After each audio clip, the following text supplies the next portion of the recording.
Hi guys! Welcome back to my channel. Ang content ng ating vlog for today ay tungkol sa kung paano nga ba mag-market ng 45 days na mga chicken or manok or broiler para sa ating business. Okay, so yan ang pag-uusapan natin ngayon guys, na requested by Yaj Rams.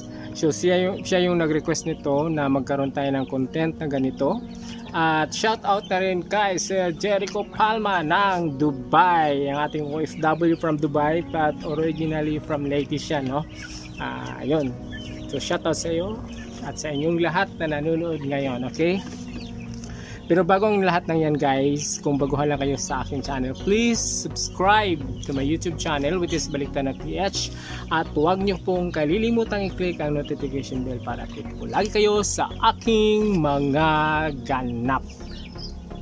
So ayan guys, basically pag-uusapan natin ngayon kung paano nga ba tayo mag-market sa ating mga broiler para may benta natin na maayos. Ang i-discuss ko dito is tatlong paraan na aking karanasan sa pag-market ng aking mga 45 days. Okay? So, ang una-unang strategy na dapat natin gawin ay kundi ang mga sumusunod. Okay? Isa na doon ay ang pag-market o ang kung may kilala kang lechonan ng manok, o pwede mong puntahan yon.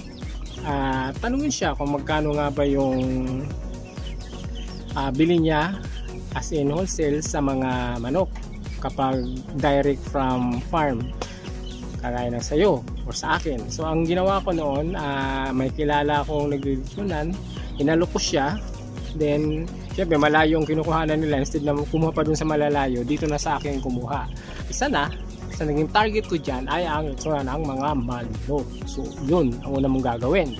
So pangalawang strategy na dapat mong gawin ay pumunta ka sa market ninyo. Tanungin mo isa-isa yung mga nagtitinda doon kung saan sila kumukuha, kung magkano ang kuha nila, at kung kaya mo namang ibigay yung price na kaya nilang kunin sa iyo, o yung price na mapagkakasunduan nyo, pwede mo rin silang makuha. Kasi yun nga, karamihan kasi sa mga malapit lang naman, syempre ikaw ang pipiliin nila. So pwedeng ikaw na ang maging supplier nila sa inyong market. Pangalawa yun. At ang pangatlo, higit sa lahat, ay pwede mo siyang ibenta sa iyong mga kaibigan. Okay? So alok mo yung mga kaibigan mo, i-text mo yung mga kaibigan mo, i-message mo sa Facebook, pwede mong ibenta sa kanila.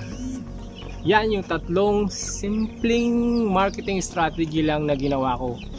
Pero may additional pa ako dyan. Kasi para, for example, sa pag-aalaga kasi ng manok, kung 20 days pa lang siya at nakuha mo siya ng 1.2 or 1 kilo mahigit hanggang 1.2, ang target mo niyan ay ang mga lechonan.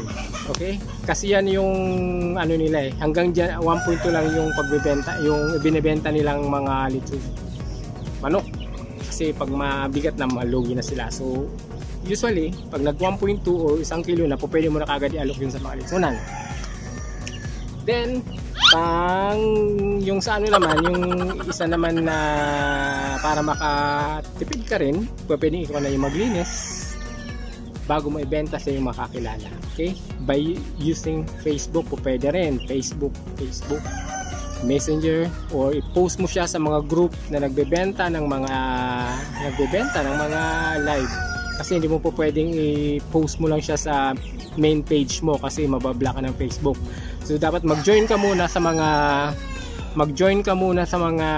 group na nagbebenta ng mga live o yung mga manok, saka ka lang makakapag-post doon. So yun po, pwede mong i-alok ng ganyan. So please, maraming makakita na naghahanap ng mga murang pambenta. So yun, pag nakuha mo sila, isang strategy rin yun. At higit sa lahat, sa pagbebenta rin lagi natin tatandaan na hindi lang tayo nagbebenta dahil gusto lang natin magkaroon tayo ng kita.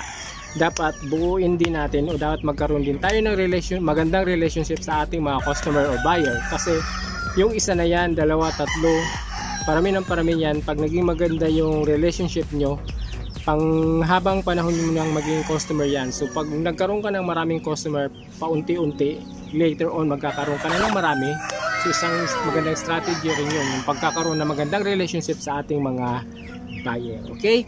So yan lang lamang ba guys ang maikling paliwanag ko kung sa aking karanasan kung paano ako nag-market sa aking mga 45 days. Simple lang guys ang pagma-market using Facebook.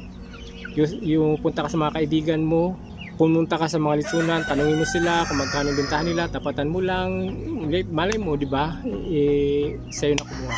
Okay?